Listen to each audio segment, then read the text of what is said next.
हाहाकार आपल्या धर्मावर चाललेला आहे. बरोबर. आता खरं मला अंगावरती काटा आला तुम्ही बघा. नमस्कार मंडळी, स्वागत आहे तुमचं नवरात्री या स्पेशल पॉडकास्टमध्ये. मी नितीन मुळे. मी यक्ष यादव. आणि आता आपण जो सण आहे ज्याच्यामध्ये भक्ती संस्कृती सामील आहे, म्हणजेच तो सण म्हणजे नवरात्री, याच्याबद्दल आपण खूप चांगली माहिती घेणार आहोत. आणि या नवरात्रीच्या खास पॉडकास्टमध्ये आपल्यासोबत आपले खास पाहुणे जोडले गेलेले आहेत. करणदादा शेलार, जे नाथ संप्रदायामधून बिलॉंग करतात आणि खास आपल्या धर्माची एक त्यांना एक ओढ आहे. त्यानिमित्ताने आज त्यांनी आपल्याला वेळ दिला. मी दादा त्याबद्दल तुमचा मनापासून आभार व्यक्त करतो. तर भाऊ कशा आहात? पहिला मी मस्त. तर आम्हाला जे नवरात्री आहे, जे आत्ताचे जे यंगस्टर्स झाले, युवक आहेत, जे नवरात्री या उत्सवाला पूर्ण त्यांनी इव्हेंट बनवलेला आहे, याच्याबद्दल तुम्ही काहीतरी माहिती द्या की नवरात्री कशी चालू झाली, त्याच्या पाठचा इतिहास काय आहे आणि ह्या आपल्या भारतीय संस्कृतीमध्ये कसे निगडीत आहे. सर्वप्रथम सगळ्यांना श्रीमन महागणाधिपतये नमः. जगदंबे मात की जय. तर तुम्ही प्रथम प्रश्न केलात की सध्या जे विकृतीकरण चालू आहे नवरात्रीचं, तर मूळ म्हणजे आपल्याला आपल्या संस्कृतीचा, शास्त्रांचा अभ्यासच राहिलेला नाही.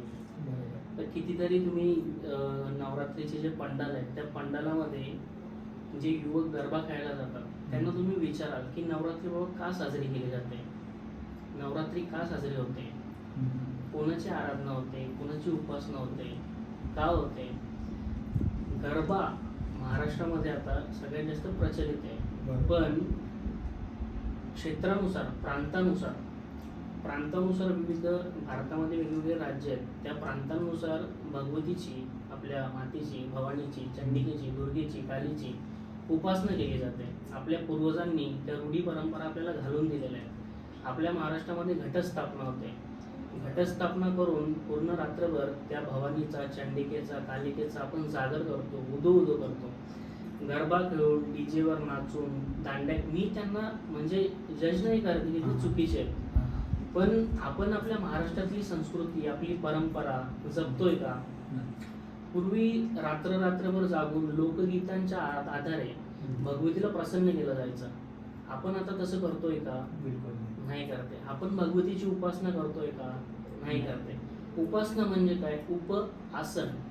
भगवतीच्या जवळ बसून तिला जे जे प्रिय आहे किंवा तिचं जे नामस्मरण आहे, त्या नामस्मरणाने आपण तिला प्रसन्न करण्याचा प्रयत्न करतोय. ते सध्या आपण करतोय का? नाही करते. नवरात्रीमध्ये भगवतीने, मा दुर्गेने महिषासुराचा वध केला. म्हणजे एक तामसिक शक्तीवर सात्विक शक्तीचा जो प्रबळतेने दाखवलेला आहे, ती जिंकलेली. मग ह्या नवरात्रीमध्ये आपण आपल्यामधल्या तामसिक जी विकृती आहे, त्या तामसिक विकृतीचं सात्विक पद्धतीने रूपांतर करू इच्छितो का? नाही करत आहे. तर हे सगळं विकृतीकरण आपण थांबवलं पाहिजे असं मला वाटतं. कारण की आता आपण बघतो की नवरात्री बोललो की लोक येतात, जे यंगस्टर्स येतात, त्यांना माहिती आहे की तिकडे जायचंय, अर्धे वस्त्र, नग्न कपडे घालायचे आहेत आणि फक्त मोहल्ला डीजे नाईट सारखं आता नवरात्राला हे केलं जात आहे.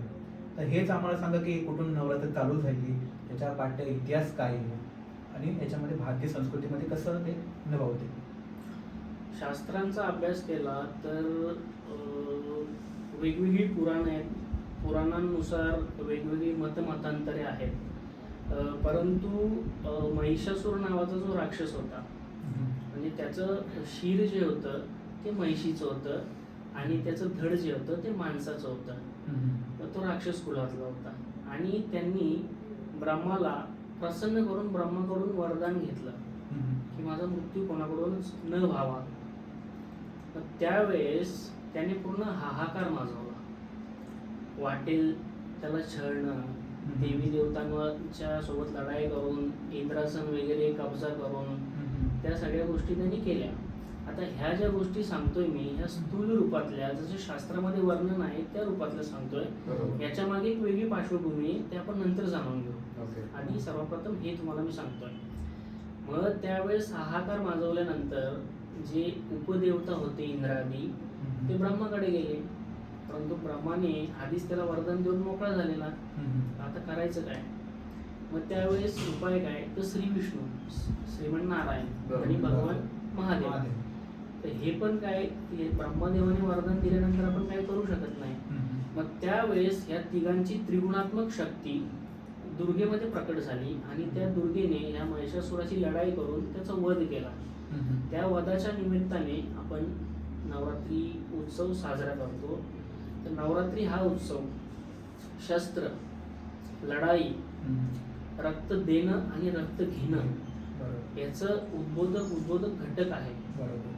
ते आपण सर्वप्रथम शिकलं पाहिजे आणि ते आपल्याला शिकायची आता गरज आहे. सध्याचा जो समाज आणि जो म्लेच्छांचा हाहाकार आपल्या धर्मावर चाललेला आहे, तर आता ह्या वेळेस खरी दुर्गेला प्रकट करण्याची गरज आहे आपल्या अंतरंगामध्ये.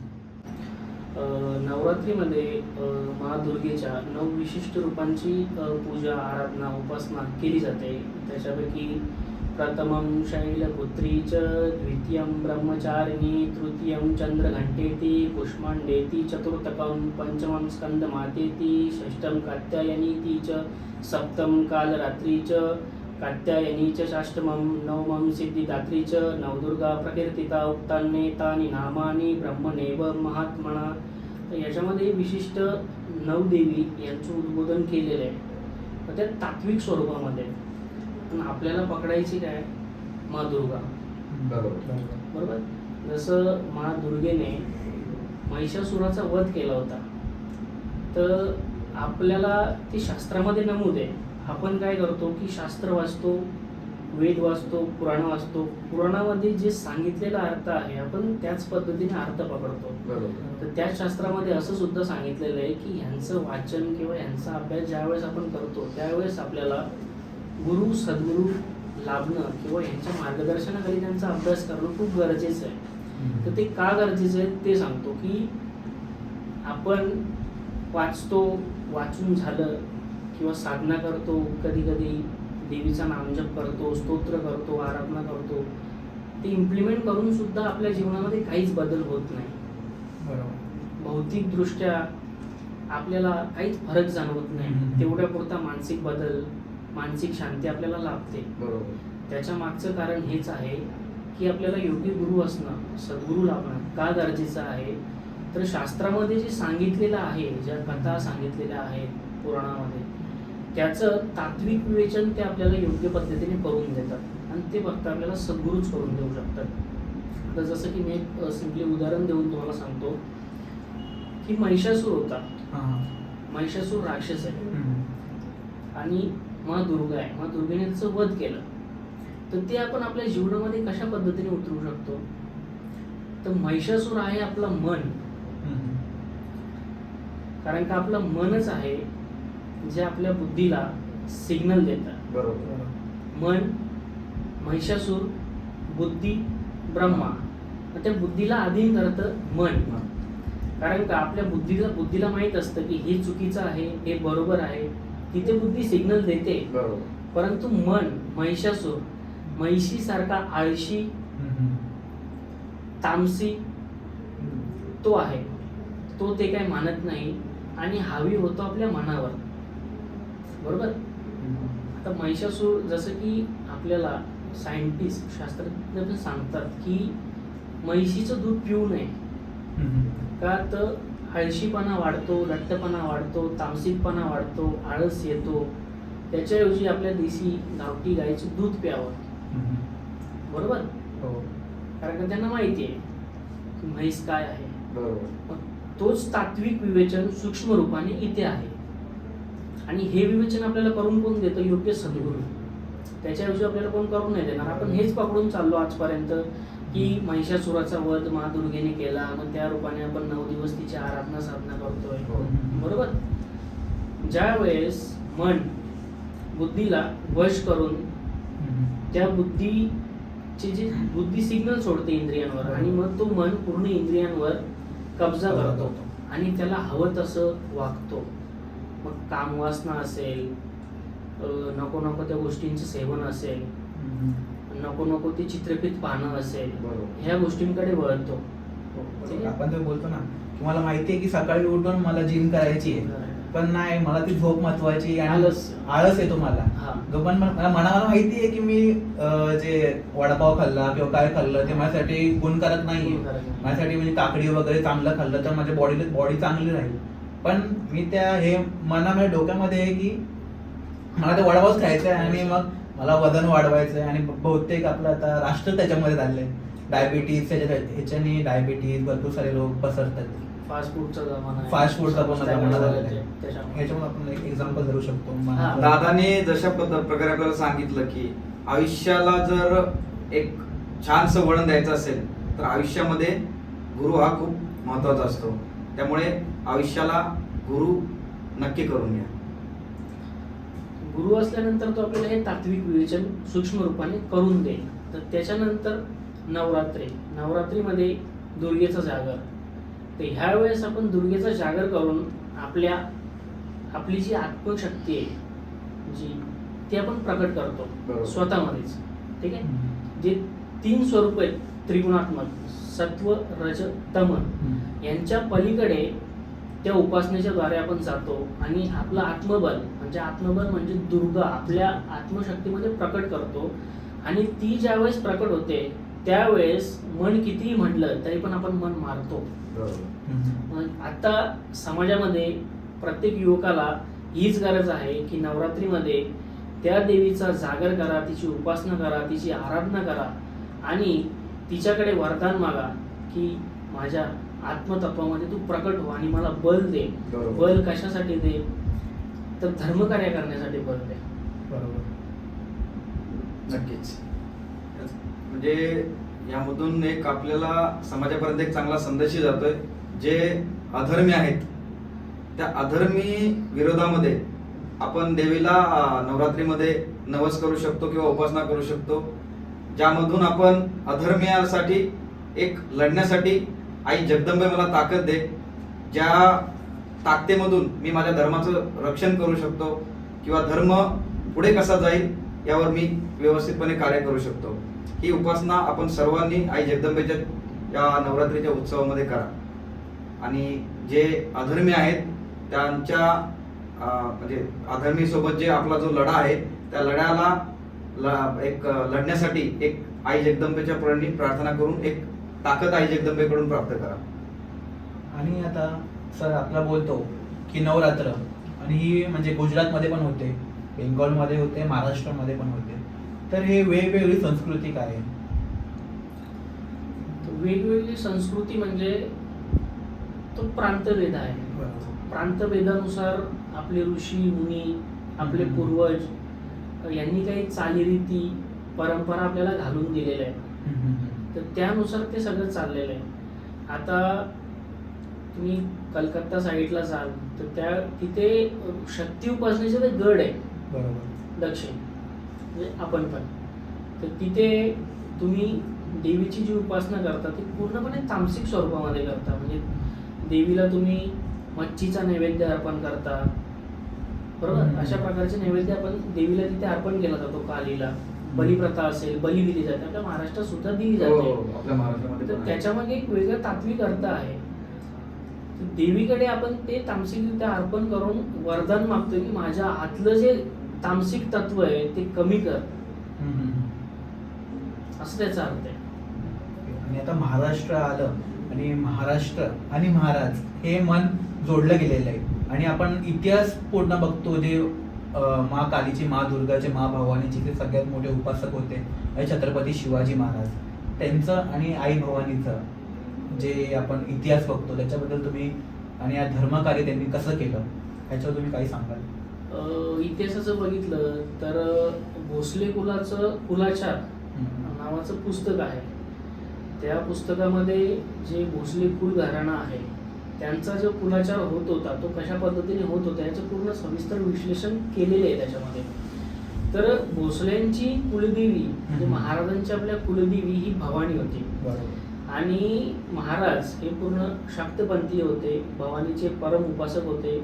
आणि आपल्या महाराष्ट्रामध्ये जी परंपरा चालू आहे त्याच्यानुसार जे शाक्त आहेत, शाक्त धर्मीय किंवा शाक्त साधक हे कवड्यांची माळ गळ्यामध्ये घालतात जी परडी वगैरे असेल भवानीची ती परंपरा आहे ती ते चालू आहे. तसं महाराजांच्या गळ्यामध्येच आपल्याला कवड्यांची माळ दिसते. महाराज सतत तिच्या नामस्मरणात असायचे, जगदंब जगदंब जगदंब. आणि ते नामस्मरण, ती जगदंबाच त्यांना ज्या म्लेच्छांचा वध करण्यासाठी त्यांना ऊर्जा प्रदान करायची. आणि म्हणून त्यांना म्लेच्छ क्षय दीक्षित नावाने आपण संबोधतो. त्याच्यामुळे त्यांचं आणि मातेचं म्हणजे शक्तीचं नातं खूप जास्त असं हे करून सांगायची गरज नाहीये.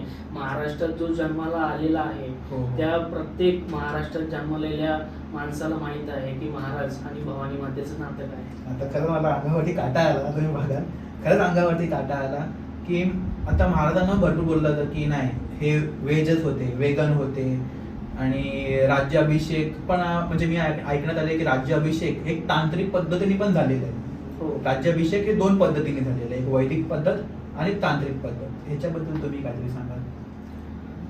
जसं की बऱ्याच लोकांचं मतमतांतर असतं, तर मतमतांतर ते खूप आधीपासूनच चालत आलेलं आहे की कसं वैष्णव, शैव, शाक्त, बौद्ध, नाथ संप्रदायिक, नाथ साधू, प्रत्येकाच्या चालीरीती परंपरा वेगवेगळ्या आहेत. बरोबर. आणि वैष्णव आणि शैव किंवा शाक्त यांच्या ज्या लढाया आहेत ह्या काही आताच्या नाही आहेत आणि ह्या सांगायची गरज नाहीये. चढाओढ जी आहे की विष्णू श्रेष्ठ किंवा शिव श्रेष्ठ, शक्ती श्रेष्ठ, हा भेदाभेद आहे. हा भेदाभेद कोण करतं? जे खऱ्या गुरुचे चेले नाही. जर खऱ्या गुरुचे चेले असते, खऱ्या गुरुचे पटशिष्य असते तर त्यांनी हा भेदाभेद केलाच नसता. नंबर 1. तर नंबर 2 मूळ मुद्दा आपण क्लिअर करूया की महाराज व्हेज होते की नॉन व्हेज होते. तर महाराज व्हेज होते की नॉन व्हेज होते याचे संदर्भ कुठेही आढळत नाहीत. म्हणजे जेवढा माझा अभ्यास आहे, माझ्या अभ्यासानुसार मी सांगतोय, जेवढं मी वाचन केलंय किंवा जेवढ्या इतिहासकारांना मी पॉडकास्ट थ्रू ऐकलेलं आहे, तर असा कुठे लिखित पुरावा आढळत नाहीये की महाराज व्हेज होते की नॉन व्हेज होते. परंतु काही इतिहासकारांचं म्हणणं आहे आणि तसं लिखित आहे की महाराज जर शाक्त होते तर शाक्तांमध्ये बलिप्रथा ही होतीच. देवीला बली दिलाच जातो. तो बली वेगवेगळ्या पद्धतीचा असू शकतो, सात्विक पण असू शकतो, तामसिक पण असू शकतो. सात्विक पद्धतीने आपण जो कोहळा असतो त्याचा बली देतो, डाळिंबाचा बली देतो, लिंबूचा बली देतो, नारळ, श्रीफल तो पण आपण फोडतो, एक प्रकारची ती बलीच आहे. उसाचा बली दिला जातो. ठीक आहे. अशा आणि तामसिक पद्धतीने मग कोंबडा असेल, बकरा असेल किंवा रेडा असेल असा बली दिला जातो. तर शास्त्रज्ञांच्या नुसार काही किल्ले आहेत, त्या किल्ल्यांवर वर्षातून एकदा पूर्ण किल्ल्यावरती रेडा फिरवला जायचा आणि त्याचा बली दिला जायचा किल्ल्याच्या देवतेला. प्रत्येक किल्ल्यावर संरक्षणकारी देवता प्रस्थापित आहे. भौगोलिक दृष्ट्या जर आपण विचार केला तर मग तिथे ती देवी असेल किंवा त्या किल्ल्याचे लोकदेवता असतील किंवा हनुमान असेल. हनुमान सुद्धा एक संरक्षणकारी देवताच आहे. हनुमानाची उपासना जेवढी सात्विक पद्धतीने होते तेवढी तांत्रिक तामसिक पद्धतीने सुद्धा होते. दुसरी गोष्ट, महाराज जर देवीचे उपासक होते तर ते 100% बली देत होते. महाराजांच्या किल्ल्यावर ज्या तोफा असायच्या त्या प्रत्येक तोफेला बली दिला जात होता. असे पुरावे आहेत लिखित स्वरूपाचे. महाराज ज्या पलंगावर झोपायचे त्या पलंगाला सुद्धा बली दिला जायचा. देवीला जर बली अर्पण केला बली स्वरूपामध्ये तर त्याच्यानंतर तो कुठला मांस नाही राहत, तर तो ॲज अ प्रसाद म्हणून आपण ग्रहण केला जातो. आपण त्याला काय म्हणतो? प्रसाद आहे. तो प्रसाद सात्विक असो किंवा तामसिक असो. जर महाराज शाक्त धर्मीय होते आणि ते जर बलिप्रथा मान्य करत होते, म्हणजे आता त्या पुराव्यानुसार तर हेच आढळतं की बलिप्रथा ते मान्यच करत होते, कारण का त्यांच्या हयातीत असताना बली दिला जात होता. जर बली दिला जात होता तर कदाचित आपण असा अनुमान लावू शकतो की ॲज अ प्रसाद म्हणून पण ते ग्रहण करत होते. कारण का महाराजांचा जो मुलगा होता छत्रपती संभाजी महाराज, कितीतरी पुराव्यांनुसार ते आढळतं की त्यांना मत्स्य अन्नातून विषबाधा केलेली आहे. मत्स्य अन्न म्हणजे याचा अर्थ काय की ते नॉनव्हेज सेवन करत होते. मग मला तरी नाही वाटत की महाराज पूर्णपणे सात्विक असते. पण एक पर्टिक्युलर एक स्टेज येते, साधनेचा स्तर येतो की त्यावेळेस आपल्याला ह्याचं भान नाही राहत की आपण चवीसाठी नाही खात, तर आपल्या शरीराची गरज म्हणून खातो. जर त्याचं उदाहरण बघायला गेलं सगळ्यात मोठं तर महाकालीचे परम उपासक किंवा भारतामध्ये आध्यात्मिक क्षेत्रात जर सर्वात मोठं नाव कोणाचं घेतलं जातं ते श्री रामकृष्ण परमहंस, विवेकानंदांचे जे गुरु आहेत, तर ते पण मांस खात होते, म्हणजे मांसाचं सेवन करत होते. परंतु नंतर शेवटी त्यांनी त्याचं विश्लेषण दिलं की मी का करत होतो, तर तो भाग वेगळा आहे, नाही तर आपण भानगडून जाऊ. तर विनागुरु आपण काय काय करू शकतो या नवरात्रीमध्ये, शारदीय नवरात्रीमध्ये. तर विनागुरु महाराष्ट्रानुसार आपण महाराष्ट्रामध्ये काही घराघरामध्ये घटांची स्थापना होते. तुमच्या परंपरेनुसार जर घरामध्ये घटांची स्थापना होत असेल ते घटांची स्थापना करा. त्याच्यानंतर तुम्हाला जर उपवास पकडायचा असेल, आपल्याकडे उपवास 3 पद्धतीचा पकडला जातो. एक तर निर्जली उपवास पकडला जातो, दुसरा फलाहार पद्धतीचा उपवास पकडला जातो.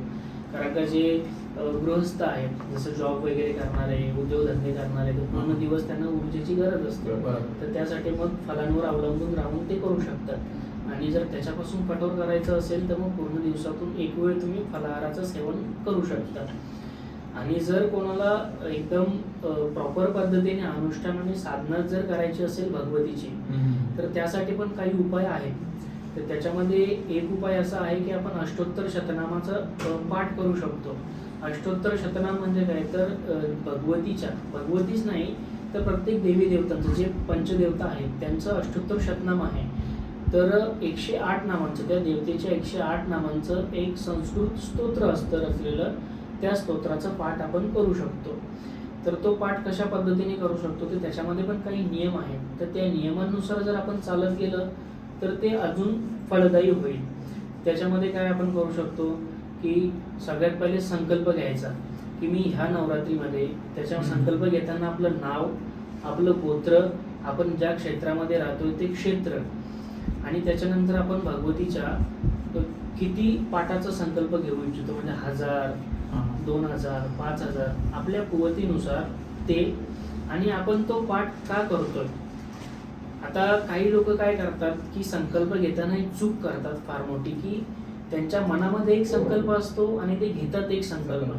आता मनामध्ये तुमचा संकल्प आहे की मला आर्थिकदृष्ट्या सुदृढ, बलशाली किंवा मला आर्थिकदृष्ट्या विकसित व्हायचं आहे, हे माझ्या मनाचा संकल्प आहे, मनामध्ये आहे.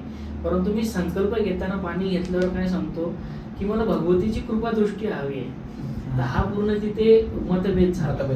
आणि भगवती काय बघते, तुमचं मन बघते. त्यासाठी संकल्प असा घ्यायचा, जे तुमच्या मनामध्ये संकल्प आहे तो संकल्प घ्या आणि त्या संकल्पानेच हा अनुष्ठान करा. तर तो अनुष्ठान आपण मग त्या पद्धतीने करू शकतो. तो अनुष्ठान झाल्याच्या नंतर आपण त्याचं हवन पण करू शकतो. आणि याचं प्रॉपर पद्धतीने जर कसं करायचं आहे, तर गीता प्रेसमध्ये अष्टोत्तर शतनामावली संग्रह नावाचं एक पुस्तक आहे, तो आपल्याकडे सध्या इथे आहे. तो तुम्ही विकत घेऊन करू शकता. त्याच्यामध्ये त्यांनी प्रॉपर पद्धतीने पूर्ण दिलेलं आहे की आपण कसं करू शकतो, काय करू शकतो. तिसऱ्या पद्धतीने आपण आपल्या महाराष्ट्रामध्ये पारायण ही संकल्पना फार फेमस आहे. तर आपण पारायण करू शकतो. मोस्टली सगळ्यात जास्त प्रचलित जे आहे ते दुर्गा सप्तशती नावाचा ग्रंथ. परंतु दुर्गा सप्तशतीमध्ये काय केलेलं आहे, पूर्ण संस्कृत आणि तांत्रिक पद्धतीचे श्लोक आहेत. तर आपण एवढं काय संस्कृत जाणकार नसाल किंवा आपल्याकडे योग्य मार्गदर्शक किंवा गुरु नसतील तर आपण त्याच्यामध्ये न पडलेलंच बरं, असं माझं वैयक्तिक मत आहे. त्याच्या व्यतिरिक्त आपण काय करू शकतो, तर देवी महात्म्य, मराठीमध्ये प्राकृत देवी महात्म्य नावाचा ग्रंथ प्रचलित आहेत महाराष्ट्रामध्ये, ते आपण पारायण करू शकतो. त्याच्यामध्ये पूर्ण विधी दिलेली असते. 9 दिवस याचं पारायण आपण कसं करू शकतो. मग ते पण पारायण आपण संकल्प घेऊन करायचं.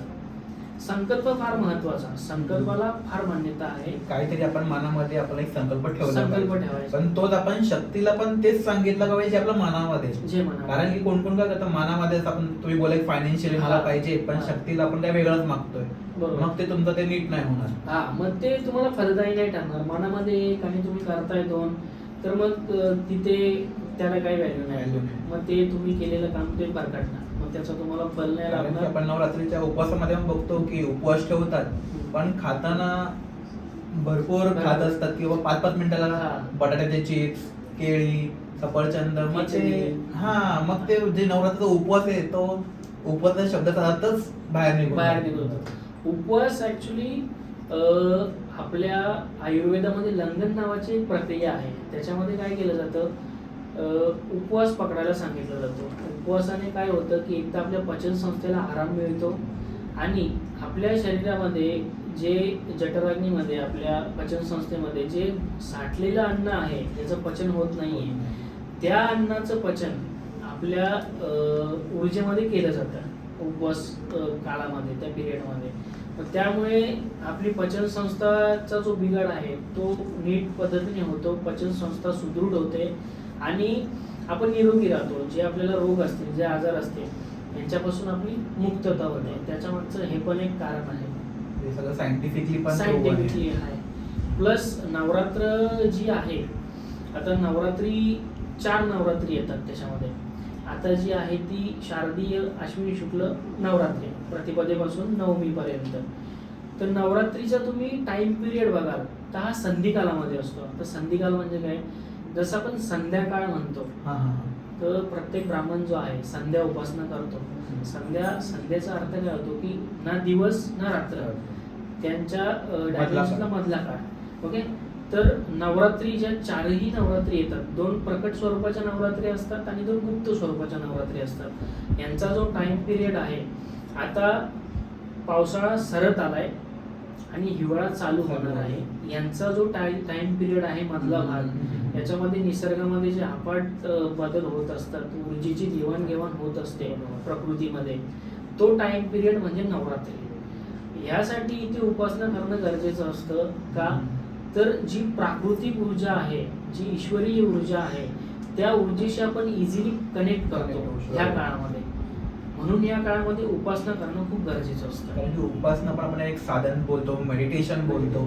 आणि मेडिटेशन मध्ये आपण आपल्या मनाला जिंकतो, ज्याच्यामध्ये जी बाजूची एनर्जी आहे ती चेंज होऊन जाते. बरोबर. आणि तेच आपल्या म्हणजे आपली बॉडी पण ती ऍब्झॉर्ब करते की बाबा मला आता या सीझन वाईज या ह्याच्यामध्ये राहायचं आहे. बरोबर. सगळ्यात महत्वाचं म्हणजे नवरात्री हा जो उत्सव आहे, या उत्सवाला आताची जी नवीन पिढी आहे, जी आपली नवीन जनरेशन आपण बोलतो, तर त्यांचं नवरात्रीला बघण्याचा एक दृष्टिकोन आहे तो म्हणजे फक्त गरबा.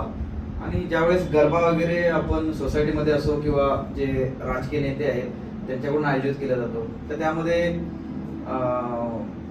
वेगवेगळ्या स्पर्धा असतात की कोण किती प्रकारे कशा पद्धतीने नग्न कपडे घालून येते किंवा कशा पद्धतीने आपण बघताय समाजात आपण ज्याचा चांगला वावरतोय. ड्रेसिंग सेन्स असेल त्याला एक वेगळ्या हा, पद्धतीचा त्याच्यामध्ये खूप चुकीच्या पद्धतीने अंगप्रदर्शन करणं किंवा शिट्ट्या वाजवणे किंवा असे बरेच अजून म्हणजे वाईट गोष्टी आहेत त्या केल्या जातात. तर यांच्यासाठी किंवा अशा पद्धतीची ही जी आपली जी नवीन पिढी आहे, या पिढीला आपण काय संदेश देणार? हे सगळं जे चाललेलं आहे तर हे नवरात्रीचं विद्रुपीकरण आहे. बरोबर. मूळ म्हणजे आपल्या घरातून आपल्याला शास्त्र आणि शस्त्रांचं ज्ञान आपल्याला मिळत नाही आहे. जर आपल्याला लहानपणापासून जर मिळालं असतं तर नवरात्र हा उत्सव काही नाच गाण्याचा उत्सव नाही. बरोबर. हा रक्त देण्याचं आणि रक्त घेण्याचं सशक्त घटक आहे नवरात्र. बरोबर. कारण का ज्या वेळेस जे त्रिगुणात्मक देव आहेत, ज्यांनी त्यावेळेस शस्त्र टाकले की आम्ही महिषासुरला हरवू शकत नाही, त्यावेळेस त्रिगुणात्मक देवांच्या शक्तीतून एक शक्ती प्रकट झाली, ती आदिमाया आदिशक्ती दुर्गा. हे आपल्याला कळत नाहीये, ही काय सामान्य गोष्ट आहे का? दुर्गा प्रकट झाली, तिने महिषाचा वध केला, प्लस कालीने शुंभ निशुंभ रक्तबीजाचा वध केला. ह्या काही सामान्य गोष्टी नाही आहेत. याचं तात्विक स्वरूपाचं जर बघितलं गेलं तात्विक स्वरूपाने आणि आपल्या येणाऱ्या पिढींना जर याचं ज्ञान दिलं गेलं तर आपली येणारी पिढी काही ह्याच्यात फसणारी नाही आहे. आणि हे सगळं बंद करायचं असेल, हे सगळं विद्रुपीकरण, तर सध्याच्या काळामध्ये दुर्गा माता दौड जी संभाजीराव भिडे गुरुजी, म्हणजे संभाजीराव हे नाव घेण्याची माझी त्यांची हे नाही आहे, परंतु यांना सांगण्यासाठी काही म्लेच्छ पण असतील जे ऐकत असतील किंवा गुरुजींना विरोध करणारे पण काही भाडकाव असतील ते ऐकत असतील तर त्यांच्यासाठी मी त्यांचं स्पेसिफिकली नाव घेतलेलं आहे. तर गुरुजींनी जी चालू केलेली दुर्गामाता दौड आहे ती दौड प्रत्येक गावागावामध्ये जसं गुरुजी म्हणतात जिथे जिथे सूर्याची किरणं जातात तिथे तिथे दुर्गामाता दौड घेणं गरजेचं आहे. ती दौड घेणं गरजेचंच आहे. ती दौडच ह्या सगळे विद्रुपीकरण बंद करू शकते. बरोबर.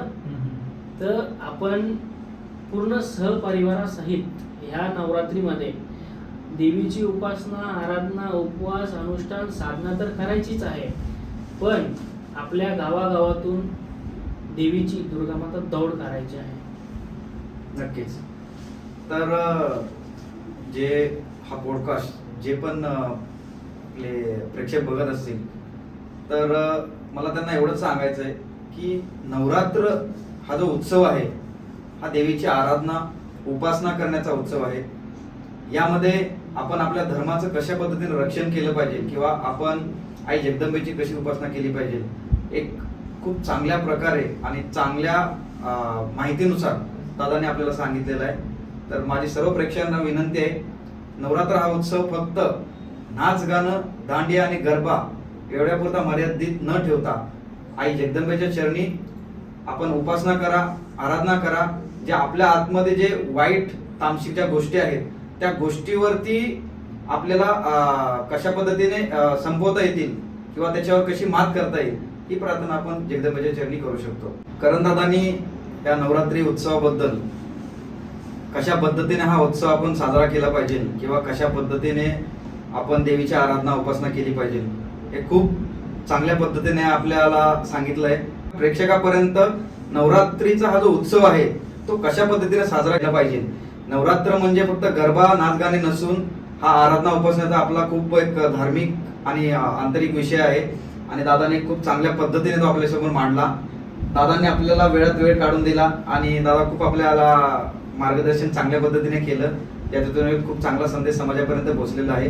तर मी दादांना नक्कीच पुढे जेव्हा पण धर्माचा विषय येईल किंवा जेव्हा पण आपल्या छत्रपती शिवाजी महाराज असतील, आई जगदंबेचा कुठलाही विषय असेल धर्माशी निगडीत, दादांना खूप चांगल्या पद्धतीने माहिती आहे त्याची. तर नक्कीच दादा यापुढेही आम्हाला जेव्हा मी तुम्हाला आवाज द्यायला आम्हाला वेळ द्या. नक्कीच. तर या ठिकाणी आपला जो हा पॉडकास्ट आहे आपण संपवत आहे. नक्कीच आपल्या पॉडकास्टला लाईक करा, शेअर करा आणि आपले जे विचार आहेत किंवा आम्ही जो हा पॉडकास्ट केलेला आहे याच्यावर आपले जे प्रश्न असतील किंवा आपल्याला काही माहिती असेल नक्कीच आम्हाला कमेंटद्वारे कळवा. जय हिंद, जय महाराष्ट्र. आणि सबस्क्राईब करा.